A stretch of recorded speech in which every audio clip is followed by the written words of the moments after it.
योगी जीवन बड़ा ही प्यारा, ये प्रभु का वरदान है। दिल की दुआएं वो पाए सभी का, हर दिल का अरमान है। योगी जीवन बड़ा ही प्यारा।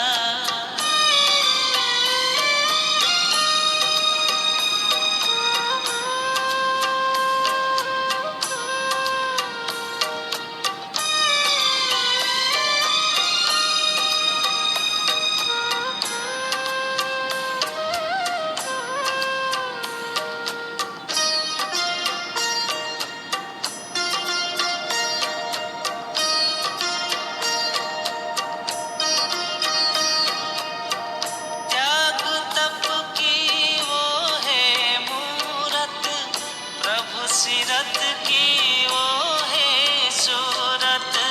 त्याग तप की वो है मूरत, प्रभु सिरत की वो है सूरत।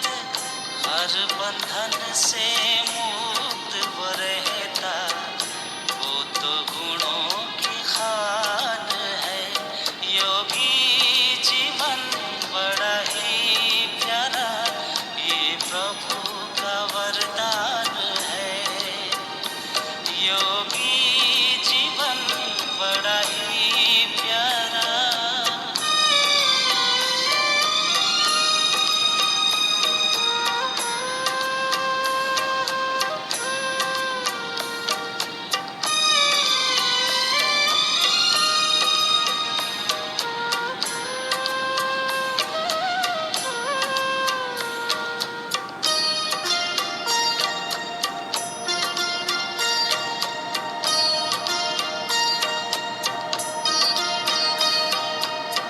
प्रेम भावना नेक कामना, मन में होता शुद्ध विचार। प्रेम भावना नेक कामना, मन में होता शुद्ध विचार। धरती पर वो सुख का सूरज, धरती पर वो सुख का सूरज, बांटे सब में प्यार।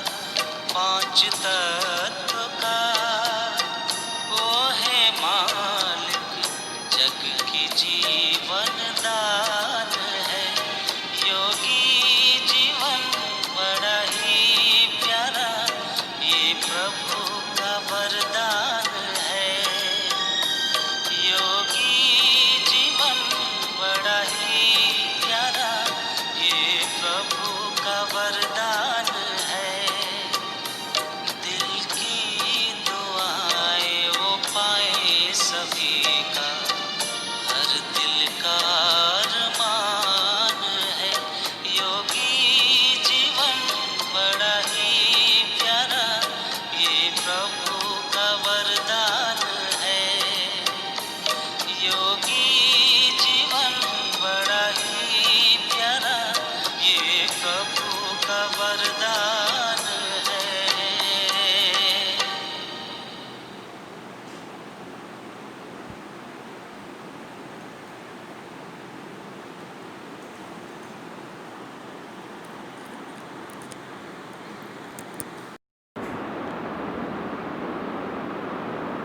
ओम शांति।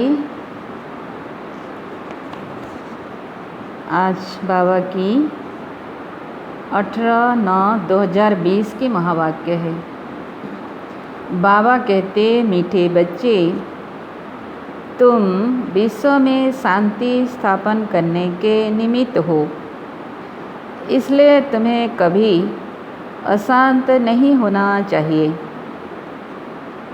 याद रहे कि हम कौन हैं। विश्व में शांति की स्थापना करने के निमित्त हैं, इसलिए हमें कभी भी अशांत नहीं होना चाहिए।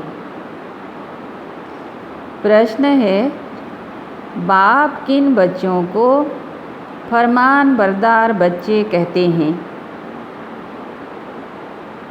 उत्तर बाबा कहती, बाप का जो मुख्य फरमान है कि बच्चे अमृत वेले अर्थात सवेरे उठकर बाप को याद करो, इस मुख्य फरमान को पालन करते हैं। सवेरे सवेरे स्नान आदि कर फ्रेश हो मुकर्रर टाइम पर याद की यात्रा में रहते हैं। बाबा उन्हें सपूत व फरमान बरदार कहते हैं। वही जाकर राजा बनेंगे। कपूत बच्चे तो क्या करेंगे? झाड़ू लगाएंगे, है ना। राजा बच्चे कौन बनेंगे? जो बाप के मुख्य फरमान है कि अमृत वेले उठकर बाप को याद करो और सवेरे सवेरे स्नान आदि कर फ्रेश हो मुकर्रर टाइम पर याद की यात्रा में रहो। उनको बाबा कहती फरमान बरदार बच्चे। ओम शांति। इसका अर्थ तो बच्चों को समझाया है। ओम अर्थात मैं आत्मा हूँ, ऐसे सब कहते हैं। जीव आत्मा है जरूर, और सब आत्माओं का एक बाप है। शरीरों के बाप अलग अलग होते हैं। यह भी बच्चों के बुद्धि में है। हद के बाप से हद का और बेहद के बाप से बेहद का वर्षा मिलता है। अब इस समय मनुष्य चाहते हैं विश्व में शांति हो। अगर चित्रों पर समझाया जाए तो शांति के लिए कलयुग अंत सतयुग आदि के संगम पर ले आना चाहिए। यह है सतयुग नई दुनिया। उनमें एक धर्म होता है तो पवित्रता शांति सुख है। उनको कहा ही जाता है हेवन। यह तो सब मानेंगे। नई दुनिया में सुख है, दुख हो नहीं सकता। किसी को भी समझाना बहुत सहज है। शांति और अशांति की बात यहाँ विश्व पर ही होती है। वह तो है ही निर्वाण धाम, जहाँ शांति अशांति का प्रश्न ही नहीं उठ सकता है। बच्चे जब भाषण करते हैं तो पहले पहले विश्व में शांति की बात ही उठानी चाहिए, है ना। क्योंकि आज दुनिया में सबको शांति चाहिए। मनुष्य शांति के लिए बहुत प्रयास करते हैं। उनको प्राइज भी मिलती रहती है।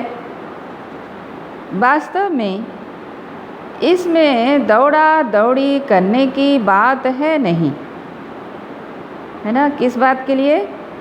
शांति के लिए दौड़ा दौड़ी करने की बात नहीं है, क्योंकि शांति तो हम सभी आत्माओं का सधर्म है।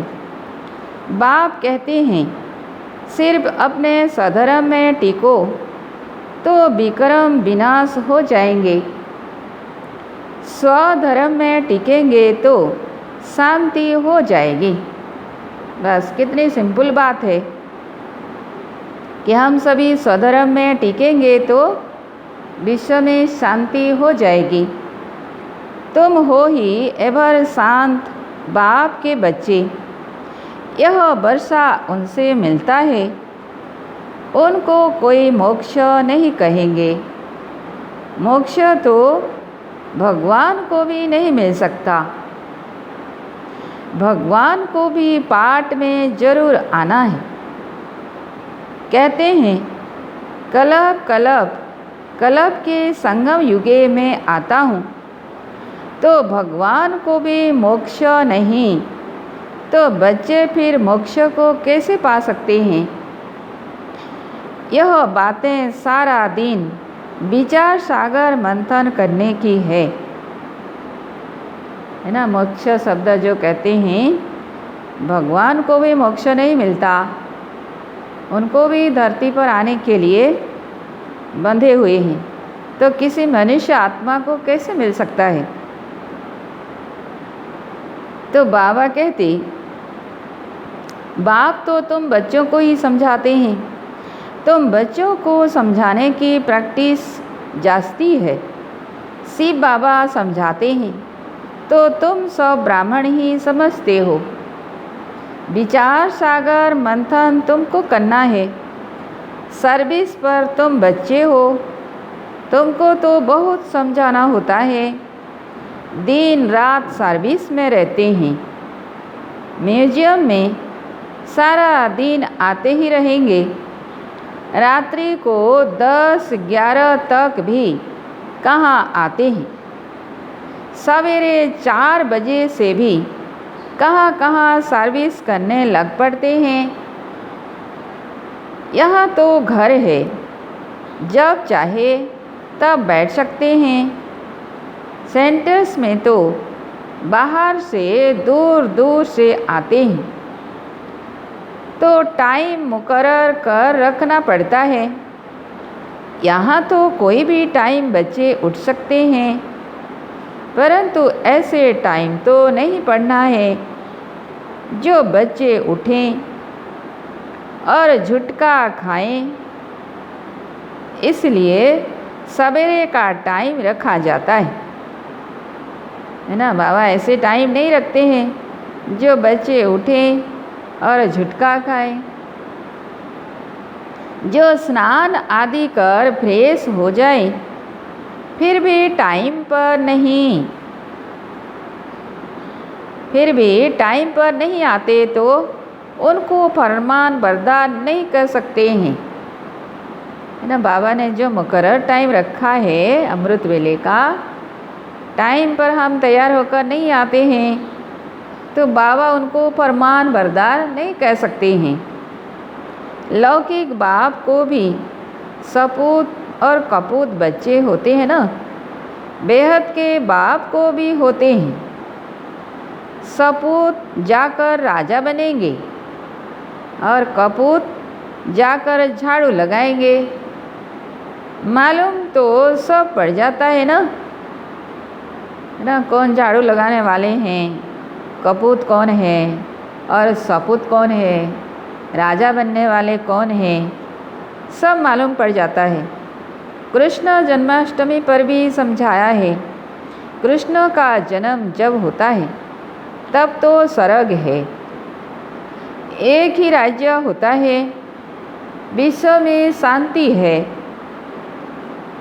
स्वर्ग में बहुत थोड़े मनुष्य होंगे, वह है ही नई दुनिया।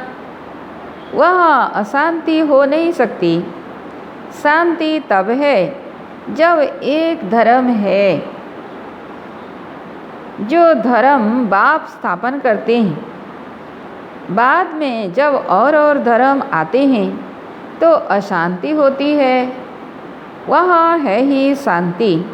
16 कला संपूर्ण है ना। चंद्रमा भी जब संपूर्ण होता है तो कितना शोभता है। उनको फूल मून कहा जाता है। त्रेता में 3 बार 4 कहेंगे, खंडित हो गया ना, कला खंडित हो गया ना। 4 से 3 हिस्सा सुख है, फिर भी तो खंडित कहेंगे ना। 2 कला कम हो गई। संपूर्ण शांति सतयुग में होती है। 25% पुरानी सृष्टि होगी तो कुछ न कुछ खिटखिट होगी। 2 कला कम होने से शोभा कम हो गई। स्वर्ग में बिल्कुल शांति, नरक में है बिल्कुल अशांति। यह समय है जब मनुष्य विश्व में शांति चाहते हैं। इनसे आगे यह आवाज़ नहीं था कि विश्व में शांति हो, है ना। कोई भी ये मांगनी नहीं करते थे कि मुझे शांति चाहिए, कि विश्व में शांति हो। अभी आवाज़ निकलता है क्योंकि अब विश्व में अशांति हो रही है।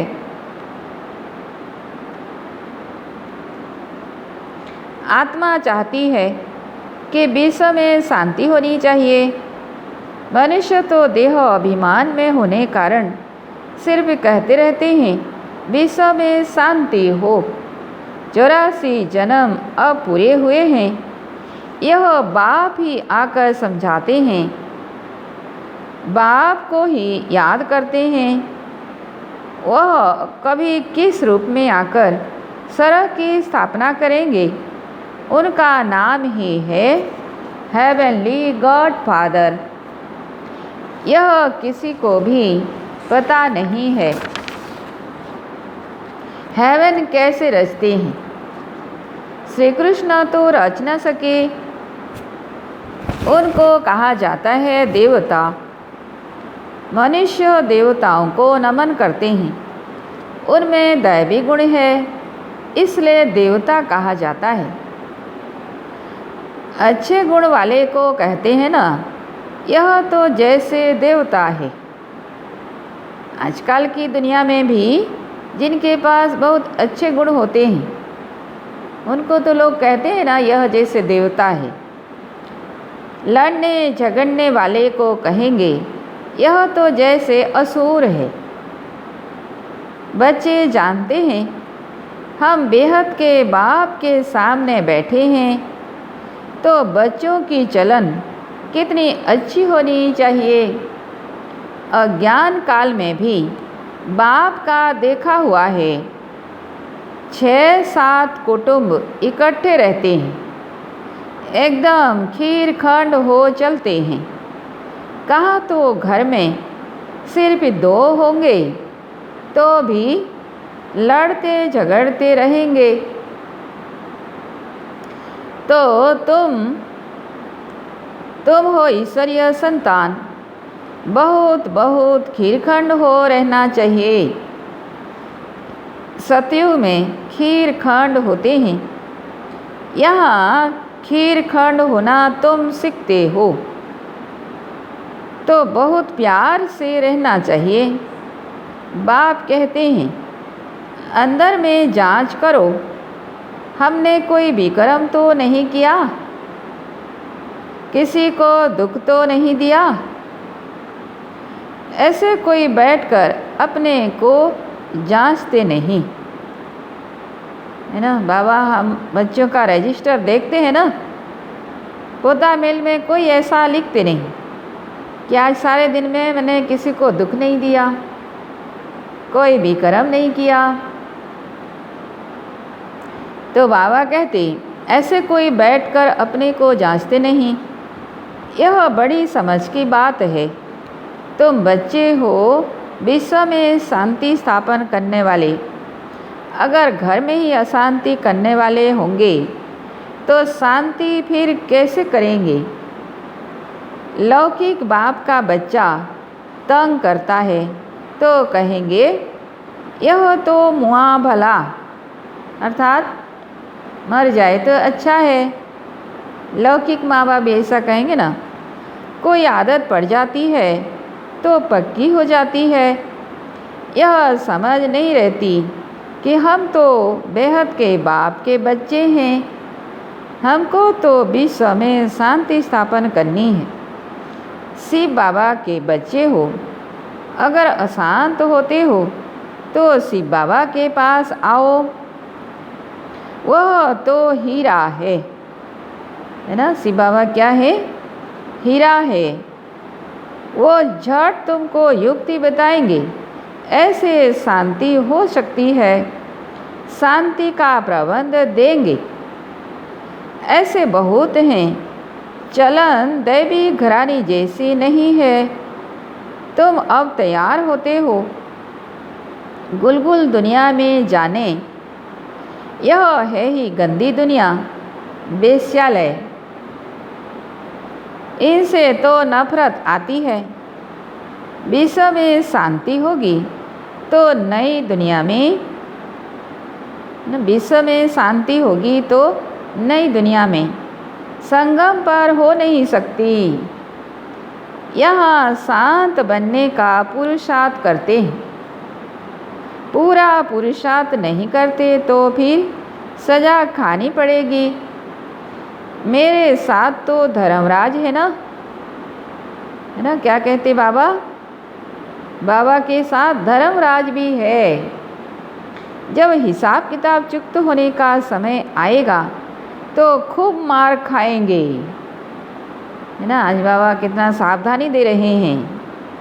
अगर अभी हम योग बल से हिसाब किताब चुकत नहीं करेंगे तो फिर धर्मराजपुरी में खूब मार खाना पड़ेगा। कर्म का भोग जरूर है, बीमार होते हैं, वह भी कर्म भोग है ना। बाप के ऊपर तो कोई नहीं है। समझाते हैं, बच्चे गुलगुल बनो तो ऊंच पद पाएंगे, नहीं तो कोई फायदा नहीं। भगवान बाप जिसको आधा कल्प याद किया उनसे वर्षा नहीं लिया तो बच्चे किस काम के। परंतु ड्रामा अनुसार यह भी होना है जरूर। तो समझाने की युक्तियाँ बहुत है। विश्व में शांति तो सतयुग में थी, जहाँ इन लक्ष्मी नारायण का राज्य था। लड़ाई भी जरूर लगेगी क्योंकि अशांति है ना। कृष्ण फिर आएगा सतयुग में। कहते हैं कलयुग में देवताओं का परछाया नहीं पड़ सकता है। यह बातें तुम बच्चे ही अब सुन रहे हो। तुम जानते हो शिव बाबा हमको पढ़ाते हैं। धारणा करनी है, सारी आयु ही लग जाती है ना। धारणा करने के लिए सारी आयु लग जाती है। कहते हैं ना, सारी आयु समझाया है फिर भी समझते नहीं हैं। बेहद का बाप कहते हैं, पहले पहले मुख्य चीज़ तो समझाओ। ज्ञान अलग और भक्ति अलग चीज़ है। ये दोनों का कंट्रास्ट, ज्ञान क्या है, भक्ति क्या है, दोनों अलग अलग है। तो पहले ये बातें समझानी है। आधा कल्प है दिन, आधा कल्प है रात। शास्त्रों में कल्प की आयु ही उल्टी लिख दी है, तो आधा आधा भी हो नहीं सकते। तुम्हारे में कोई शास्त्र आदि पढ़े हुए नहीं हैं तो अच्छे हैं, पढ़े हुए होंगे तो संशय उठाएंगे, प्रश्न पूछते रहेंगे। इसलिए बाबा कहते जो कुछ भी पढ़े हो सब भूल जाओ। वास्तव में जब वानप्रस्थ अवस्था होती है तब भगवान को याद करते हैं। कोई न कोई की मत से फिर जैसे गुरु सिखलाएंगे भक्ति भी सिखलाते हैं। ऐसे कोई नहीं जो भक्ति न सिखलाए। उनमें भक्ति की ताकत है, तब तो इतने फॉलोअर्स बनते हैं। फॉलोअर्स को भक्त पुजारी कहेंगे। यहाँ सब हैं पुजारी, वहाँ पुजारी कोई होता नहीं। भगवान कभी पुजारी नहीं बनता। भगवान क्या बनाते हैं? पूज्य बनाते हैं, पुजारी नहीं। अनेक पॉइंट समझाई जाती है। धीरे धीरे तुम बच्चों में भी समझाने की ताकत आती जाएगी। अभी तुम बतलाते हो कृष्ण आ रहा है। सतयुग में जरूर कृष्ण होगा, नहीं तो वर्ल्ड की हिस्ट्री जोग्राफी कैसे रिपीट होगी? सिर्फ एक कृष्ण तो नहीं होगा, यथा राजा रानी तथा प्रजा होगी ना। इनमें भी समझ की बात है। तुम बच्चे समझते हो, हम तो बाप के बच्चे हैं। बाप वर्षा देने आए हैं, स्वर्ग में तो सभी नहीं आएंगे, न त्रेता में सब आ सकते हैं। झाड़ आहिस्ते आहिस्ते वृद्धि को पाता रहता है। मनुष्य सृष्टि रूपी झाड़ है, वह है आत्माओं का झाड़। यह ब्रह्मा द्वारा स्थापना, फिर शंकर द्वारा विनाश, फिर विष्णु द्वारा पालना। अक्षर भी यह कायदेशीर बोलने चाहिए, है ना, क्योंकि पहले स्थापना होती है नई दुनिया की, फिर पुरानी दुनिया की विनाश होती है, फिर नई दुनिया की पालना के लिए विष्णु को रचते हैं। बच्चों की बुद्धि में यह नशा है। यह सृष्टि का चक्र कैसे चलता है, रचना कैसे होती है। अब नई छोटी रचना है ना, यह जैसे बाजोली है। पहले शूद्र हैं अनेक, फिर बाप आकर रचना रचते हैं। ब्रह्मा द्वारा ब्राह्मणों की, ब्राह्मण हो जाते हैं चोटी। चोटी और पैर आपस में मिलते हैं। कब मिलते हैं? ये संगम पर। हम ब्राह्मण हैं चोटी और पैर है शूद्र, हम शूद्र से ब्राह्मण बनते हैं।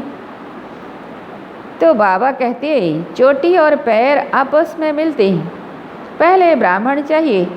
ब्राह्मणों का युग बहुत छोटा होता है, पीछे हैं देवताएं। यह वर्णों वाला चित्र भी काम का है। यह चित्र समझाने में बहुत इजी है। वैरायटी मनुष्यों का वैरायटी रूप है। समझाने में कितना मज़ा आता है। ब्राह्मण जब हैं तो सब धर्म है। शूद्रों से ब्राह्मणों का सैपलिंग लगता है। मनुष्य तो झाड़ के सैपलिंग लगाते हैं, बाप भी सैपलिंग लगाते हैं, जहाँ विश्व में शांति हो। अच्छा, मीठे मीठे सिकिलधे बच्चों प्रति माँ पिता बाप दादा का याद प्यार और गुड मॉर्निंग। रूहानी बाप की रूहानी बच्चों को नमस्ते। हम रूहानी बच्चों की रूहानी बाप दादा को याद प्यार गुड मॉर्निंग और नमस्ते नमस्ते। धारणा के लिए मुख्य सार। पहला पॉइंट, सदा स्मृति रखनी है कि हम हैं ईश्वरीय संतान। हमें खीरखंड होकर रहना है, किसी को भी दुख नहीं देना है ना। ये स्मृति में रखना है सारा दिन कि हम हैं ईश्वरीय संतान, हमें खीरखंड होकर रहना है, किसी को भी दुख नहीं देना है। दूसरा पॉइंट, अंदर में अपनी जांच करनी है कि हमसे कोई विकर्म तो नहीं होता है।